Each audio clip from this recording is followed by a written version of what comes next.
Assalamualaikum warahmatullahi wabarakatuh. Waalaikumsalam warahmatullahi wabarakatuh. Baik, yang mau presentasi siapa? Silakan kelompok 5D ini kebetulan belum ada yang presentasi ya. Kelompok kami sudah, Bu. Kelompoknya Minggu siapa? kemarin. Barizi ya? Minggu. Ya. Tak catat di mana ya? Oh, nggak ada ya. Siapa aja Mas kelompokmu Mas? Abdurrahim sama Ahmad Maulana.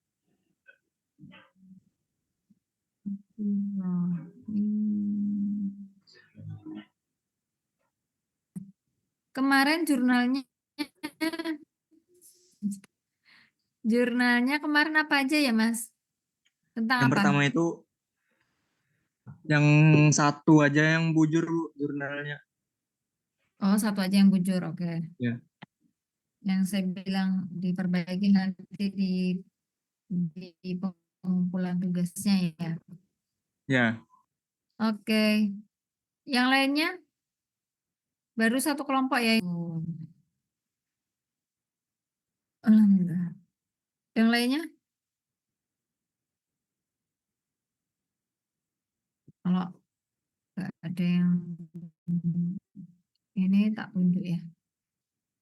Tak tunjuk aja deh ya. Pengawasan kena. Mahasiswa tuh kayak itu. Harus ditunjuk.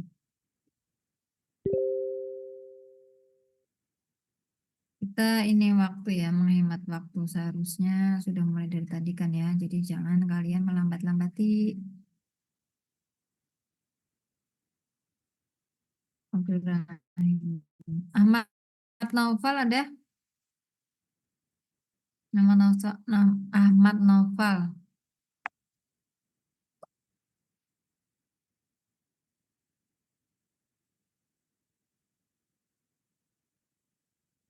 Nggak ada.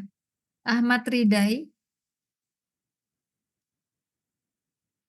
Ahmad Ridai ada? Belum hadir.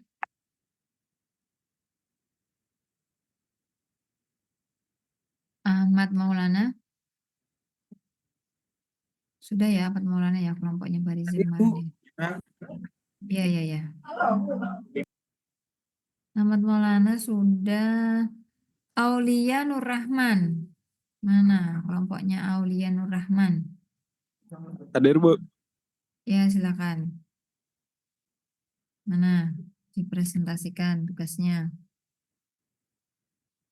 Tolong yang lainnya yang hadir di Zoom ini open video semuanya. Lagi di Nggak luar, ngomong Bu. sendiri. Ada laptopnya. Kenapa? Ada bawa laptop, Bu. Kok ada yang bawa laptop? Kamu di mana? Kamu di mana? Kamu kelompoknya siapa? Siapa aja? Masa nggak ada yang bawa laptop semua, Mas? Ayo tuh cepet toh. Lagi di warung, Bu. Makan, Bu. Astagfirullahaladzim. Makan kok nggak dari tadi tuh, Mas? Kamu nih mau kuliah atau enggak, Mas? Kebutuhan, Bu. Lapar. Enggak, tadi kan ada waktu istirahat. Kenapa kamu nggak pakai untuk makan? Ada sempat, Bu, tadi, Bu. Kenapa nggak ada sempat?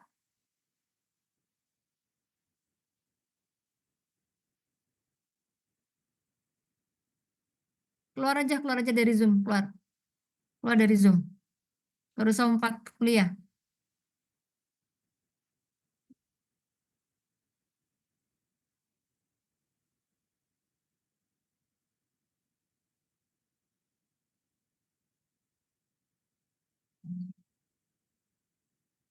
Saya isi apa ya?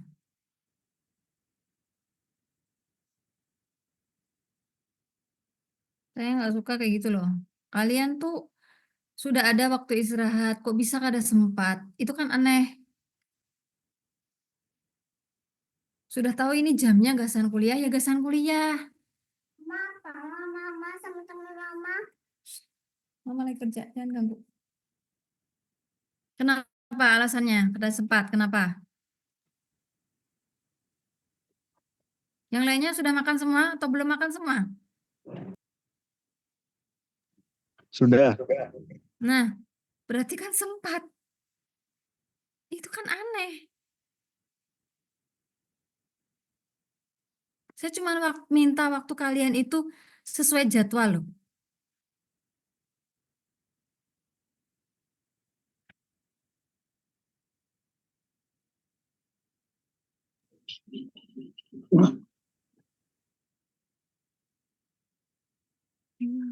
Sempat dua laptop ya Allah. Next, kelompoknya siapa? Ayo cepat. Wah, ini kelas D ini aneh loh. Sudah pesertanya sedikit, nggak ada antusiasnya itu loh. Nggak kayak kelas lain. Kelas lain ini banyak pesertanya, tapi antusiasnya luar biasa, bagus.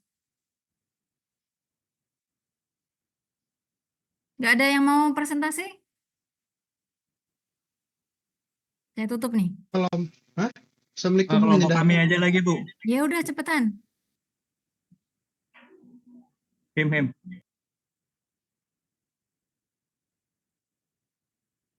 Udah dikasih waktu, sudah diundurin waktu, masih Ya, Bu, aja sebentar, Bu ya. ngulur-ngulur waktu, ya Allah. Nggak menghargai dosen kelas ini nih.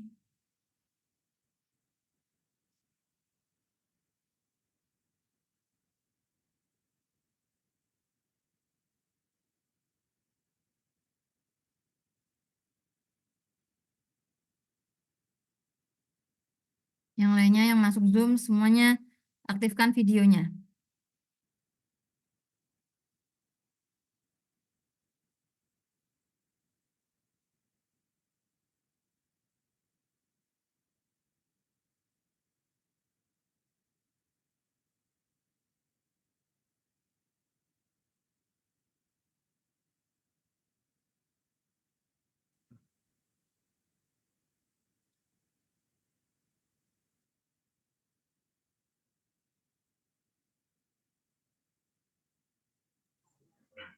Ya, baik. Assalamualaikum warahmatullahi wabarakatuh.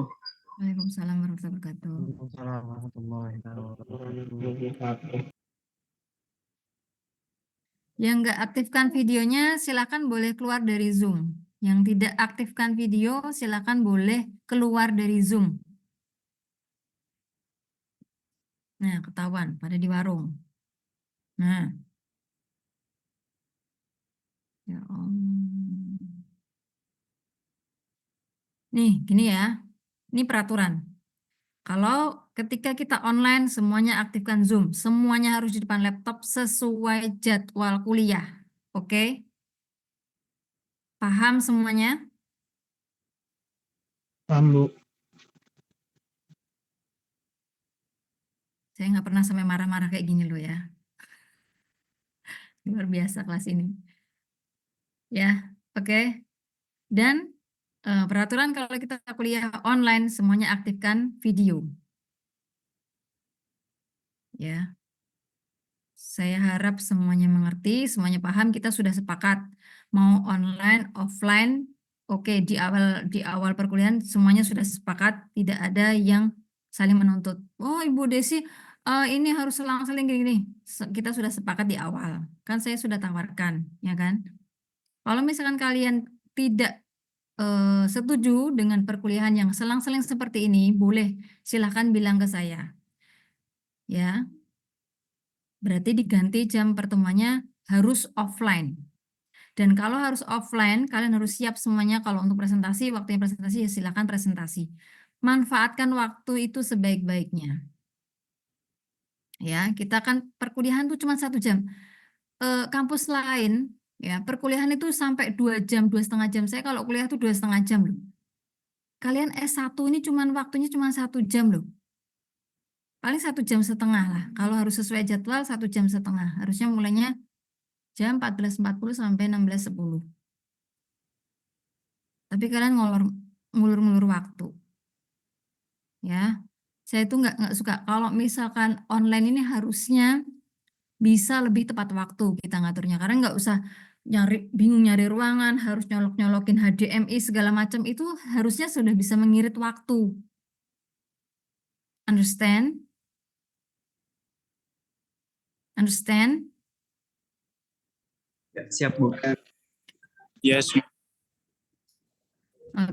Oke, silakan dimulai. Ini kamera ulun.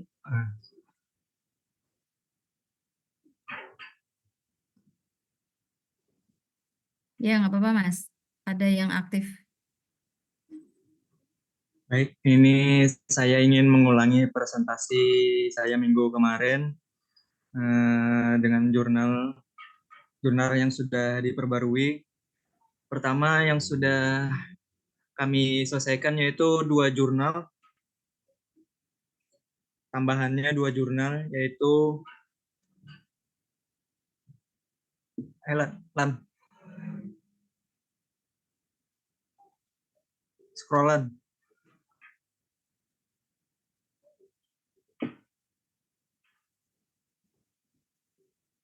Mana yang ini? Scroll ke jurnal kedua. Jurnal kedua.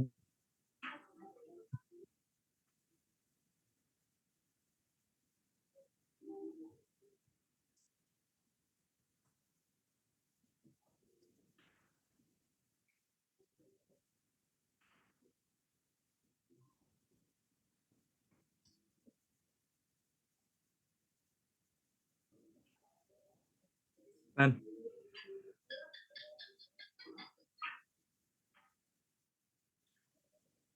Karena Ya kenapa? no scroll ke jurnal kedua. Ya ini jurnal kedua.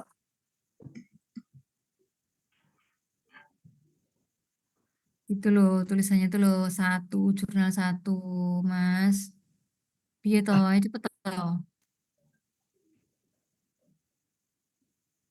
Yang kedua mana? Yang kedua Lan. Ke Ke bawah. bawah, Mas. Ini siapa operatornya nih? Kok nggak nyambung? Masa kamu? Ada bentar dulu Bu. Maulana, Kak. Bentar dulu Bang.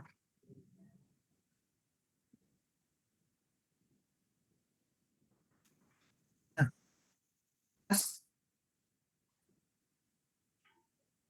ini kan kedua jurnalnya.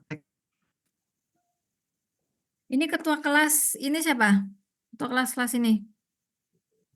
Aman Novel, listkan ke saya kelompok-kelompoknya yang kemarin. Ya, minta tolong di list kelompok-kelompoknya yang kemarin supaya persiapan presentasinya siapa kelompok siapa. Biar saya tentukan. Mohon maaf Bu, jaringannya susah Bu. Bentar, ya. Bulan. Nah, kelihatan? Belum. Masih started screen sharing. Ya, dah. Oke, lanjut. Ya, ini ada jurnalnya yaitu teknik data mining dalam clustering produksi susu segar di Indonesia dengan algoritma Cummins. Di sini metode penelitian yang kami gunakan yaitu algoritma dengan langkah-langkah logis yang disusun secara sistematis. Dan di sini kami juga menggunakan algoritma Cummins, yaitu menentukan jumlah klaster yang diperlukan, kedua hanya bekerja dengan atribut bertipe numerik. Jadi algoritma Cummins ini dia prosesnya berulang untuk mendapatkan klaster yang optimal. Ya, di sini juga ada kelebihan dari metode Cummins clustering, yaitu dia efektif dalam mengelompokkan datanya yang besar dan secara cepat sederhana, serta yang menghasilkan hasil yang konsisten dan sangat mengidentifikasi hasil dari penghasilan susut tinggi dan rendah. Ya, selanjutnya.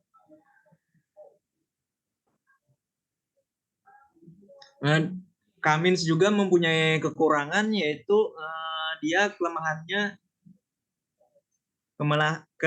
dalam pemilihan sentroid awal yang dapat mempengaruhi hasil akhir. Karena metode ini tidak efektif dalam menangani data nol dan hanya bekerja pada atribut numerik dan kurang baik dalam mengelola outlier. Jadi hasil pengelompokannya tuh bisa kurang optimal, terutama jika ada variasi data yang ekstrem atau data non-numerik yang relevan. Ya, di sini juga ada jurnal yang ketiga, yaitu pengembangan model klasifikasi produk furnitur sebagai visual search menggunakan algoritma convolutional neural network. Di sini Convolutional neural network. Convolutional neural network. Nah, di sini kami menggunakan metode CNN yang digunakan untuk mengenali furnitur dalam penelitian ini. Ini dari beberapa tahap, yaitu antara fitur mesin tingkat rendah dan persepsi manusia. Persepsi manusia dan tingkat rendah dan persepsi manusia dalam tingkat tinggi secara efektif, serta untuk menemukan gambar yang paling relevan dan meningkatkan kinerja pengambilan gambar. Ini juga ada di sini penelitian ini mengumpulkan data pelatihan untuk melatih jaringan saraf tiruan. Seperti arsitektur CNN yang digunakan adalah VGG 16 yang diambil dari Keras Library. Penelitian ini juga menggunakan jaringan saraf tiruan yang dilatih untuk tugas ekstraksi fitur. Jaringan saraf ini juga dilatih dengan data gambar furnitur yang dikumpulkan pelatihan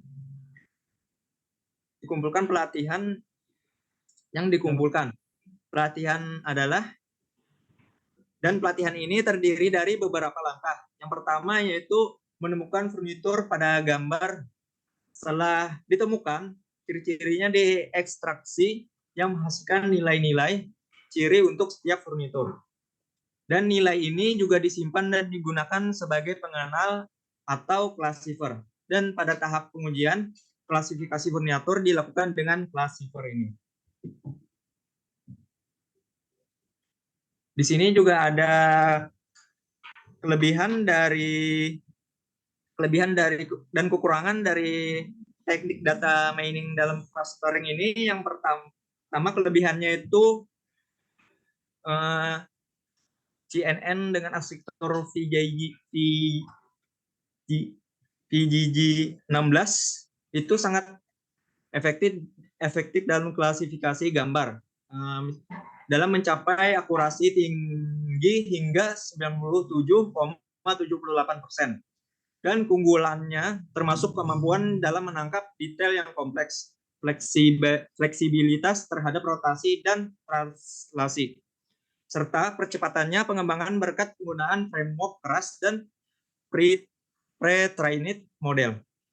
Dan kelebihan ini juga menjadikan pilihan yang sangat ideal untuk aplikasi visual yang membutuhkan pengenalan objek secara akurat dan efisien. Di sini teknik data mining dalam clustering itu juga ada kekurangannya, yaitu dia menawarkan akurasi tinggi, tapi model ini memiliki beberapa kekurangan. Dalam kinerjanya itu sangat menurun pada gambar kualitas rendah atau latar belakang yang bervariasi. Serta ini juga rentan terhadap sudut pandang yang sangat berbeda dalam mengkonsumsi sumber daya yang tinggi. Dengan jumlah parameter besar dan juga menjadikannya sangat kurang efisien untuk perangkat dengan keterbatasan memori dan daya komputasi. Dan ini juga sangat beresiko mengalami overfitting jika dataset yang digunakannya itu kecil atau tidak beragam, serta juga dapat meningkatkan latensi pada sistem pencarian gambar di aplikasi dunia nyata. Mungkin sampai di sini saja, Bu, presentasi kami. Kami baru dapat 2 jurnal, Bu. Baik, jurnal yang kedua tadi menjelaskan tentang apa ya? Saya mau tanya Tentang Ahmad Maulana tentang apa? Tentang algoritma langkah-langkah logis yang disusun secara sistematis, Bu. Ya, untuk apa maksudnya, Mas? Eh, untuk apa ya? Untuk menggunakan proses yang berulang dan mendapatkan klaster yang optimal. Itu menurut saya.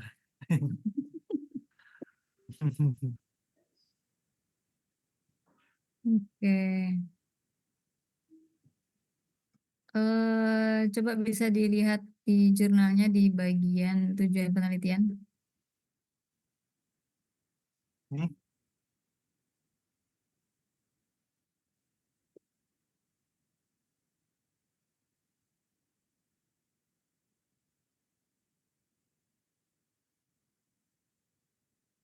Yang sudah selesai di warung, silakan kembali ke kelas.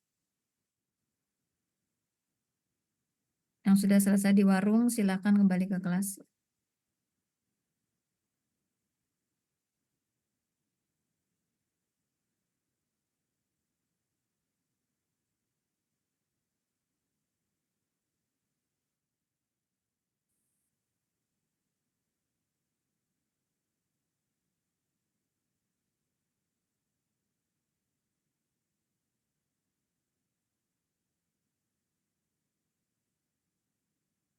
Nah, ada nggak Mas ini penjelasannya?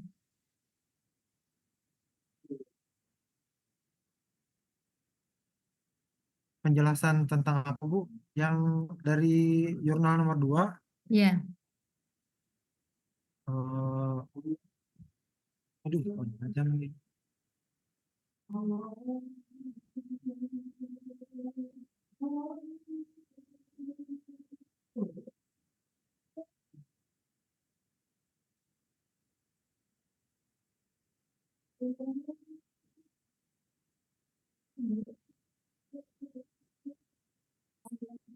Belum ditambahkan kayaknya ini, Bu. Tapi ini metode penelitiannya aja dari algoritma ini sampai sini. aku kok nggak kelihatan ya yang kamu share screen ya? Ya. Nah, itu jaringan ulun nih, Bu. Astagfirullah. Kalau enggak si Ahim aja yang share screen. Oh iya, silakan. Oke.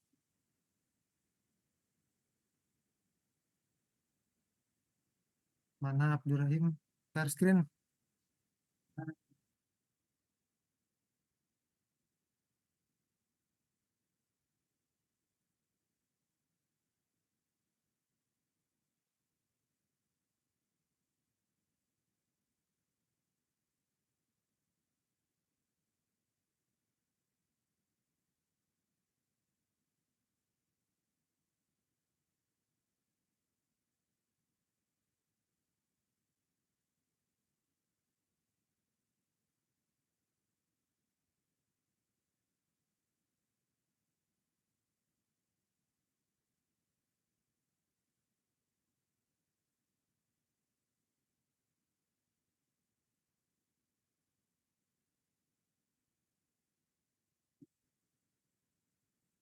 Loh, nggak bisa. Taruh sana dong. Taruh di meja.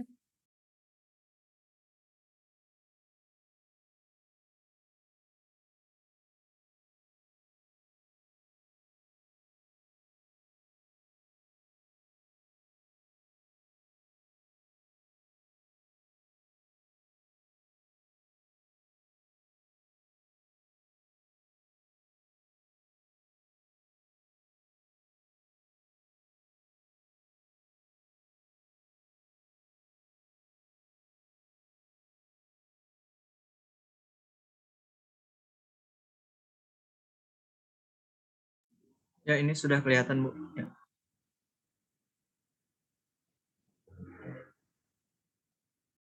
Apakah kelihatan, Bu? Iya kelihatan Mas. Terima kasih. Menurut Jadi, saya, mm, ah, dari metode penelitian itu dapat diambil penjelasan yaitu algoritma K-means ya adalah metode clustering yang membagi clustering. data numerik ke dalam sejumlah cluster berdasarkan jarak. Prosesnya Ya. melibatkan penentuan jumlah cluster key, pemilihan kentorid awal secara acak, pengelompokan data kentoid terdekat, dan pembaruan kentoid sampai tidak ada perubahan posisi. Algoritma ini digunakan karena FNC untuk mengelola dataset besar dan menangani outlier dengan cepat. Menurut saya sih itu, Bu. Oke. Jadi tercluster menjadi apa saja Mas? Terkelompok menjadi apa aja? Dan cluster menjadi Ada nggak? Coba scroll ke bawah, lihat.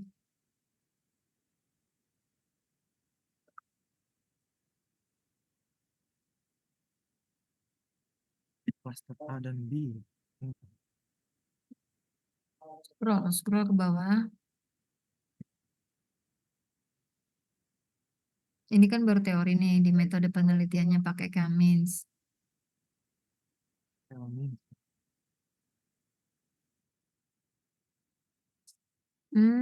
Bukan jurnalnya maksud saya, jurnalnya Mas. Jurnalnya, kamu share screen, jurnalnya.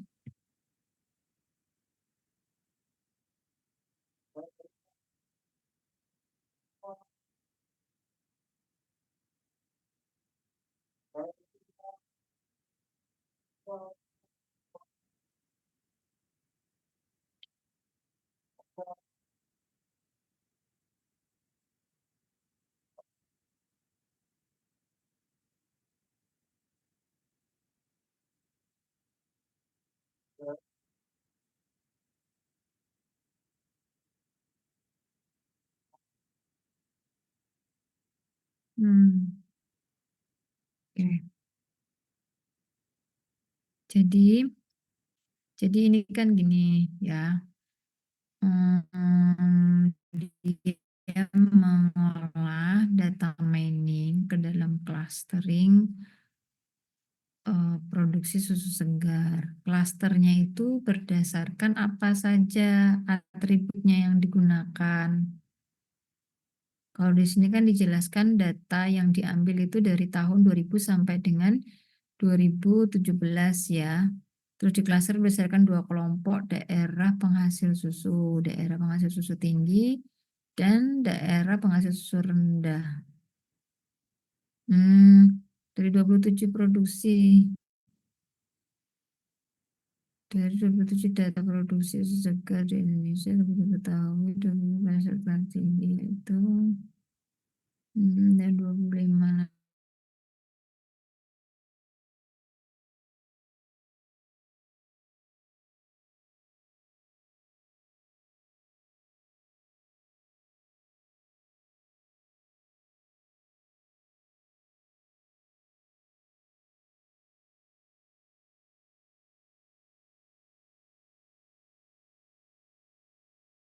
Provinsinya itu mana aja kayak gitu ya.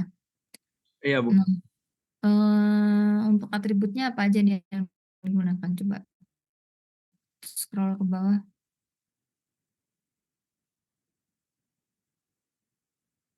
Terus ke bawah.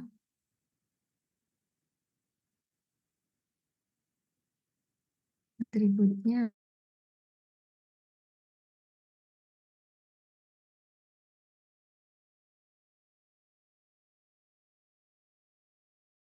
Oke, terus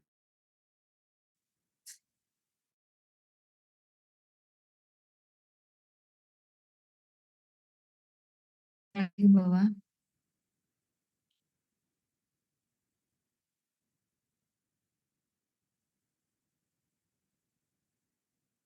Ke bawah. Oh, jadi karena tadi klasternya itu cuma ada 2, dan tinggi penghasil susunya. Jadi yang menjadi atribut adalah jumlah produksinya ya. Jumlah produksi tahun di semua provinsi di Indonesia. Nah, gitu. Kalau ditanya atributnya apa? Atributnya itu yang itu Mas, yang ada provinsi, ada tahun ya, tahun 2017, 2016 ke bawah ya, sampai 2009. Nah, itu atributnya. Tuh, sampai berapa? 2002 ya? 2002 ya itu ya. Berarti berapa tahun itu datasetnya? 17 tahun. Sampai 2017 ya. Ya, 17 tahun ya. 17 tahun datasetnya, tapi setiap provinsi gitu ya. Dataset ini ada yang nilainya 0, ya, ada yang nilainya kosong. Coba teman-teman lihat di sini. Tuh ada yang nggak ada isinya ya. Berarti dataset ini gimana? Lengkap atau tidak? Tidak lengkap. Tidak Nah, lengkap. apa yang dilakukan? Apa yang dilakukan oleh penelitian ini? Coba lihat kalau datasetnya tidak lengkap, apa kita lihat. Terus ke bawah. Scroll. Nah, Mm. itu banyak yang kosong. Ya, ini banyak yang kosong kan? Iya. Nah, apa yang harus dilakukan? Terus ke bawah. Berarti peneliti ke tempat itu. Jadi, nih, ya, untuk mencari jumlah data yang di cluster, sampelnya akan diproses ke clustering, gitu kan ya, dari data tahun 2000 sampai 2017. Jumlah datanya sebanyak 27 provinsi. Iya. Nah, cara mencari rata-rata adalah dengan menjumlahkan data setiap provinsi, kalau lain inilah per tahun dibagi dengan jumlah banyak tahun. Terus dia didapat rata-rata per tahun ya. Dia mencari nilai rata-rata per tahun ya. Sebenarnya adil nggak sih kalau kayak gitu caranya? Nggak tahu. Nggak, kita logika aja. Oh, Jangan bilang nggak tahu. Di logika aja. Kalau ada data yang kosong, terus tiba-tiba kalian hitung nilainya itu, terus sudah di rata-rata aja dah gitu. Ya kan? Padahal itu datanya kosong. Seharusnya kan nggak, harusnya kan datanya itu ada. Nah, itu gimana tuh caranya? Seharusnya kalau di menurut logika kalian gimana?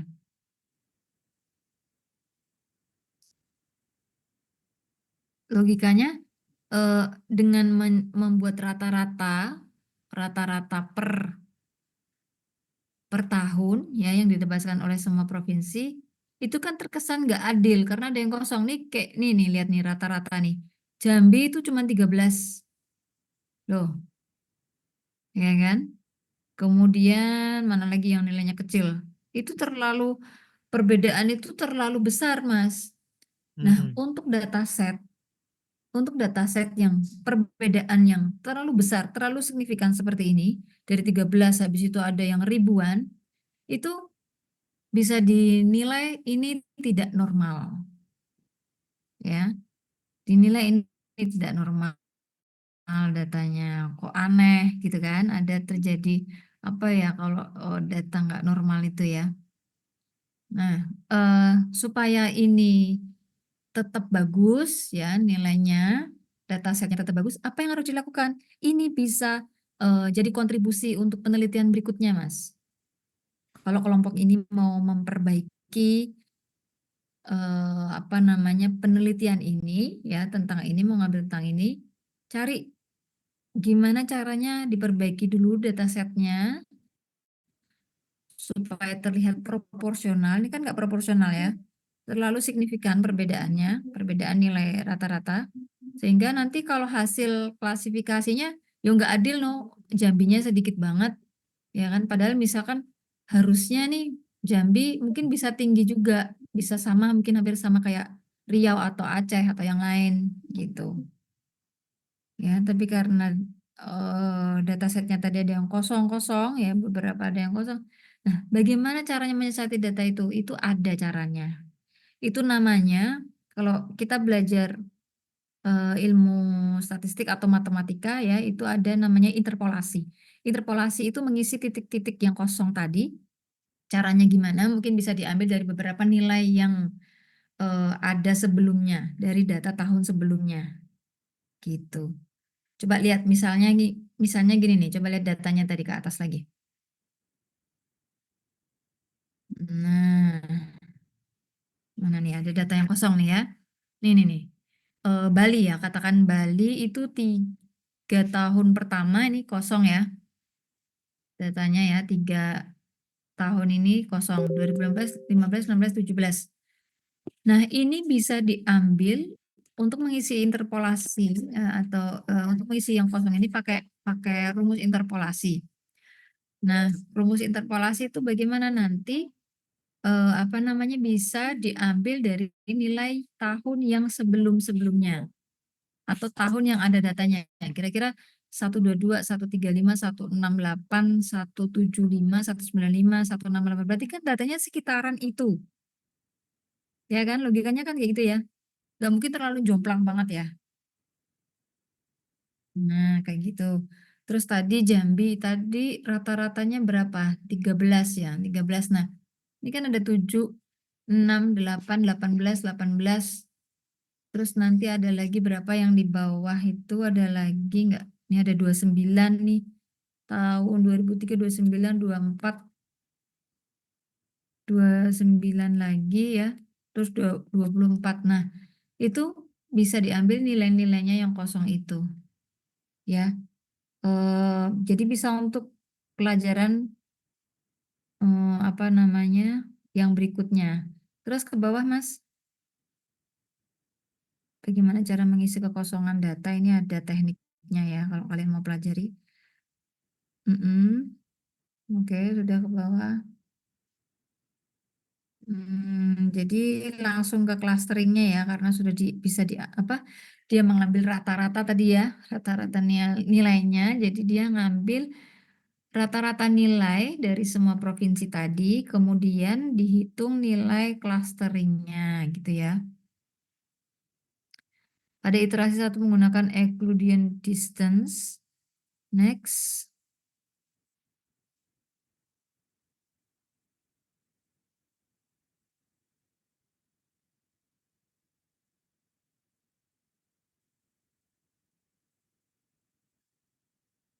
Iterasi 1. Ini hasilnya, nilainya sekian, pengelompokan data objek berdasarkan jarak terdekat. Oke, ini hasilnya. Jadi hasilnya itu adalah C1 dan C2 ya. Klaster 1, klaster 2. Klaster 1 provinsinya 11 dan 14 ya. Jadi provinsi tadi dia merubahnya ke dalam angka ya. Karena kan kalau clustering itu kan datanya angka semua ya. Jadi yang tadi provinsinya Lampung, DKI, Jabar itu dirubah kodenya ya, dibuat kode ke dalam angka. Namanya itu ada provinsinya angka semua.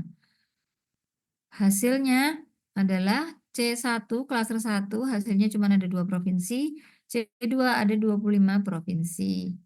Next. Nah, klaster itu coba lihat agak ke atas sedikit Mas. Ya, up. Dikit lagi, dikit lagi. Up. Nah, nih yang tabel 6 kolom jarak terpendek. Jarak terpendek dari apa namanya ini contoh ya. Jarak terpendek. Jadi gini, clustering itu dia Kamins ya nih ya, menggunakan Kamins ini menghitung jarak terpendek. Jadi yang namanya cluster itu kan dia kan terkelompok tuh ya. Cluster itu kan terkelompok. Nah, jaraknya itu yang terpendek untuk dari iterasi pertama ya ini.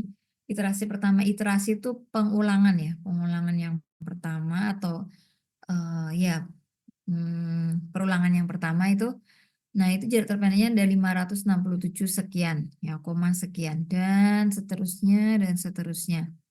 Jadi jarak antar antar apa namanya angka tadi, nah itu berapa tuh, ya, itu dihitung. Nah terus habis itu ternyata yang nilainya jaraknya 567 rata-rata ada tuh hasilnya sekian. Ya, kemudian lagi 2.800. Kemudian ada lagi jarak terpendeknya sekian. Nah, kayak gitu. Jadi ini saling terklaster sendiri. Itu yang disebut tadi sebagai klaster C1. Ya, kemudian nanti klaster C2 lagi berapa, ya. Dan seterusnya ini sampai berapa iterasi ini ya? Ke bawah, Mas. Iterasi kedua ke bawah.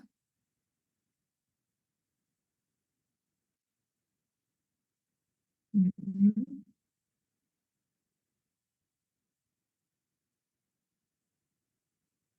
Hmm. Nah, sampai mendekati memiliki jarak terkecil dengan sentroid ya, sampai mendekati target lah ya, sampai mendekati target. Makanya jadi anggota pada klaster. Oke, jadi kalau sudah dia tidak bisa terkelompok lagi, berarti kan dia sudah saling mendekati sentroidnya masing-masing ya, berarti dia akan stop iterasinya. Ini sampai di iterasi kedua ya. Terus ke bawah lagi, Mas.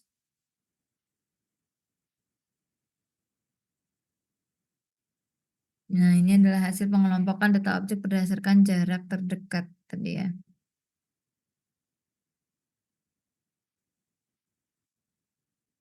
Wah, ini nggak bagus banget ini dia bikin anu nih ya. Ada yang left, ada yang di tengah gitu ya. Harusnya kan nomor 13, 14 tuh gabung ya. Ini nggak bagus ini jurnalnya, jurnal apa lagi. Terus ke bawah, kurang rapi ini ya. Brahmana.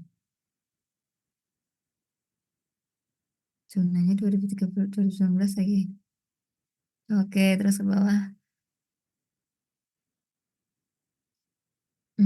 Ini pakai aplikasi apa ini, Mas? Rapid Miner ya?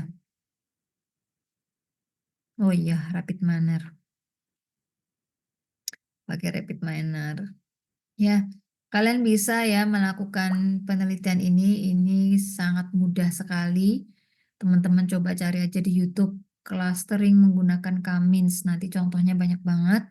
Tergantung toolsnya kalian mau pakai apa ya. Pakai kalau Rapid Miner ini berbayar. Kalian kalau mau pakai ini dulu ya. Ini masih 2019 nih jurnalnya. Jadi kalau sekarang sudah banyak banget yang open source yang nggak bayar ya, yang gratis. Teman-teman bisa pakai Orange, bisa pakai Nime ya. Banyak sekali contoh-contohnya, dan untuk dataset cluster kalian bisa cari di kaggle.com/dataset. Oke, next jurnal yang berikutnya.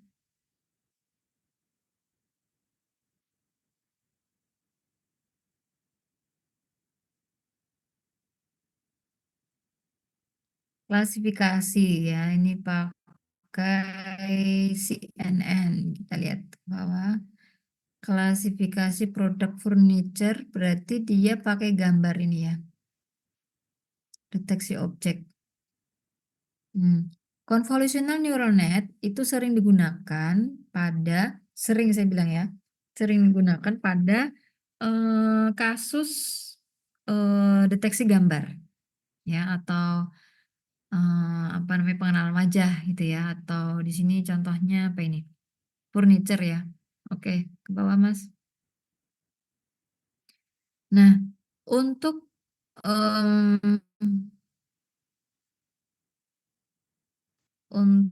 terus ke bawah. Nah, stop. CNN ya, Convolutional Neural Network ini ada beberapa model ya.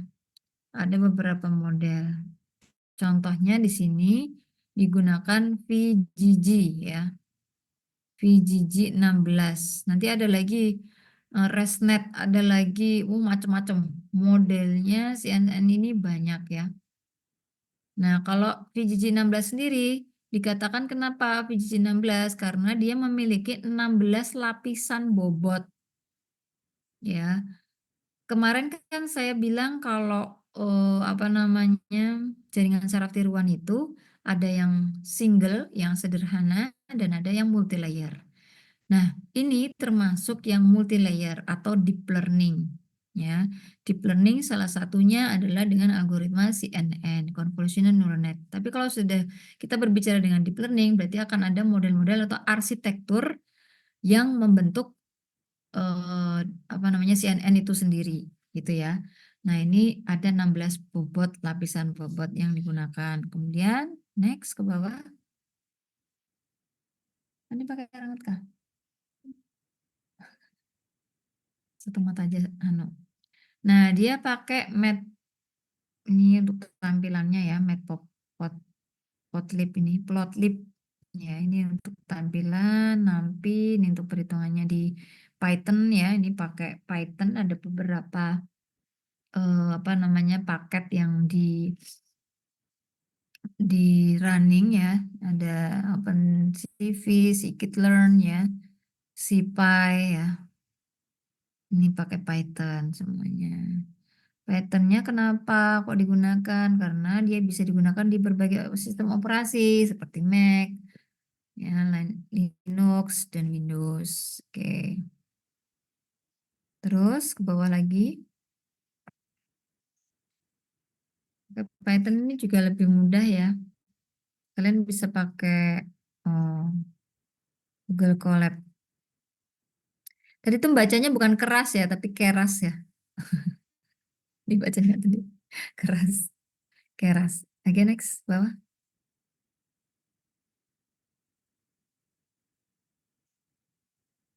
Nah, ini ya, VGG 16 diambil dari Keras Library. Terus ada gambar ininya enggak? Terus, Mas. VGG itu apa? Coba lihat tadi. Ada teorinya sedikit.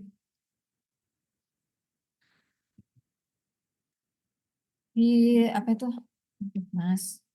Dibaca tuh Mas, pelan-pelan Mas. Dibaca. Dalam kompetisi ImageNet Large Scale Visual Recognition Challenge, Neural Network VGG 16, ini mungkin bisa 16, oke, terus ke bawah. Nah, ini gambarnya nih, ini gambarnya nih, arsitektur. Nah, setiap jadi saya bilang ya model dari CNN itu sendiri ada macam-macam arsitekturnya. Nah, arsitektur yang digunakan di sini adalah yang tadi VGG ya, ada 16 lapisan. 16 lapisan ini dibagi menjadi ada beberapa layer tuh ya, tuh semuanya sampai 16 tuh ya. Ini pixelnya nih Mas, ya. Jadi berapa kali berapa ini adalah pixelnya, ya. Ini sampai berapa ini lapisannya? Ya, sampai 16 tadi. Kemudian ini adalah pixelnya paling kecil ini 1 kali 1 kali 4096. Terus 1 kali 1 kali 1000 ya. Ini conclusion. Aku nggak lihat foto ya. Nah, ini convolution plus ReLU ya, ini max polling, ini fully netted plus ReLU ya. Pokoknya kalaunya gambar tuh ya kayak gini lah ya arsitekturnya, kalian nggak usah capek-capek mikir, ini semuanya ada di teori ya.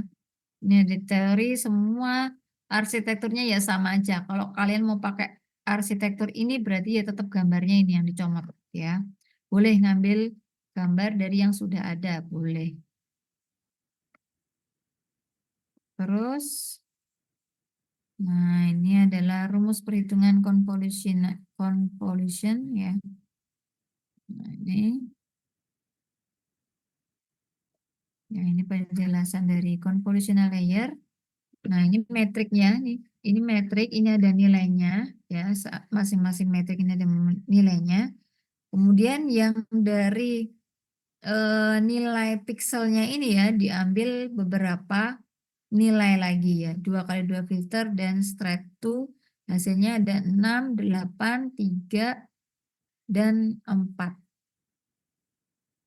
Nah ya, kalian lihat sendiri nanti modelnya itu yang diambil berarti pikselnya itu arahnya gimana. Oke, next. Next, terus.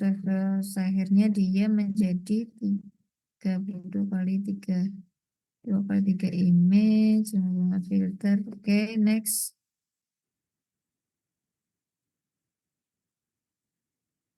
Nah, ini tadi ya yang saya bilang jaringan saraf tiruan ya tadi ya. Neural network. Jadi ini adalah input layer X1, X2, Xn. Kemudian ini adalah hidden layernya dan ini adalah output layernya Y1, Yn. Untuk 16 layer di 16 lapisan bobot tadi ya. Nah, ini berarti ada 16 nih ya. Lapisan bobotnya ini ada sampai 16. Seperti itu kira-kira ya. Terus. Terus.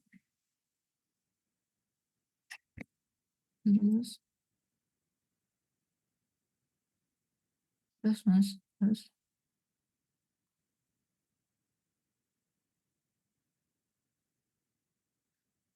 Terus.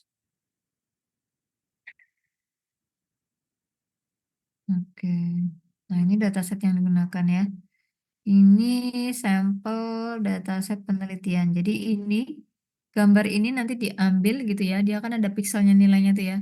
Nah, baru dimasukkan ke training, pelatihan ke clusteringnya menggunakan Python. Resolusi yang diambil yaitu ada 1080 kali 1080 pixel. Oke, terus ke bawah. Nah, ini ya, di preprocessing dirubah tadi gambarnya pakai arsitektur VGG16 tadi, dirubah nih ukurannya menjadi 224 kali 224 pixel. Nah, barulah di training. Nah, di training. Data validation format semacam cegah marketing. Oke, terus ke bawah.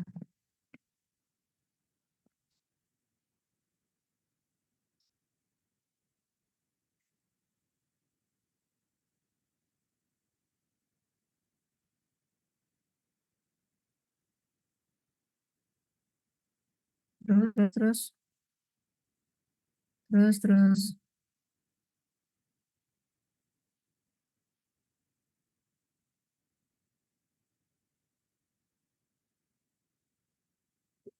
Nah, ini hasilnya ya, hasil pengujian dan analisis. Ini tadi kelompoknya, masih kelompoknya 1 ya, kalau masih kelompok 1 ya. Yuk selanjutnya Mas, next, sampai bawah. Sampai berapa nih hasilnya? Menghasilkan akurasi sebesar 97,78 ya. Terus 97,78% ya. Di epoch ke 150. Nah, nanti iterasinya tuh sampai ke 150 tuh ya. Hasil akurasi and loss pada epoch ke 25. Oke. Ke 25 aja akurasinya baru 78,57% ya. Tapi ternyata di epoch yang ke 150 ya iterasinya itu mencapai akurasinya sebesar 97,78%. Baik. Oke, terima kasih Mas.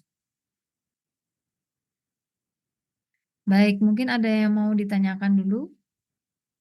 Sebenarnya saya ingin beranjak ke kelompok lain, tapi apakah mau dilanjutkan atau minggu depan aja? Bagaimana?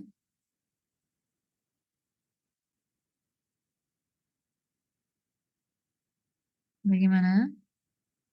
Mau minggu depan atau lanjut? Kalau menurut saya karena waktunya sudah mepet, lebih baik minggu depan saja, Bu. Ya, oke, minggu depan silakan dipersiapkan dengan baik. Saya tidak ingin kalian buang-buang waktu lagi ya. Mudah-mudahan semuanya mendukung ya. Amin. Tempat segalanya mendukung.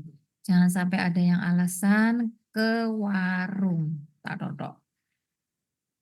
Ya, pakai waktumu istirahat dengan sebaik-baiknya. Oke, hargai dosen, kita saling menghargai. Ya, saya nggak ingin apa namanya, ya kalau hanya molor ya molor boleh. Tapi paling nggak 10-15 menit kan cukup. Ya, jangan molor kok, habis itu terus ke warung. Mana ada yang brokokan lagi. Ya Allah, ya. Kalau kada mau umpati perkuliahan saya, silahkan. Boleh meninggalkan. Saya lebih baik mengajar hanya orang-orang tertentu yang berminat untuk mencari ilmu. Understand? Terima kasih, saya akhiri pertemuan hari ini. Kurang lebihnya mohon maaf. Kalian silahkan kompak ya. Kompak yang teman-temannya yang nggak baik diajari, diajak ikut baik. Oke? Wabillahi taufiq wal hidayah. Wassalamualaikum warahmatullahi wabarakatuh. Waalaikumsalam warahmatullahi wabarakatuh. Terima kasih, Bu. Bun, Bu. Makasih, Bu. Diberelaan lah. Iya. Masih Bu, maaf Bu. Iya, nggak Matur apa-apa. suwun, Bu. Iya, berelaan ya, Mas. Hmm.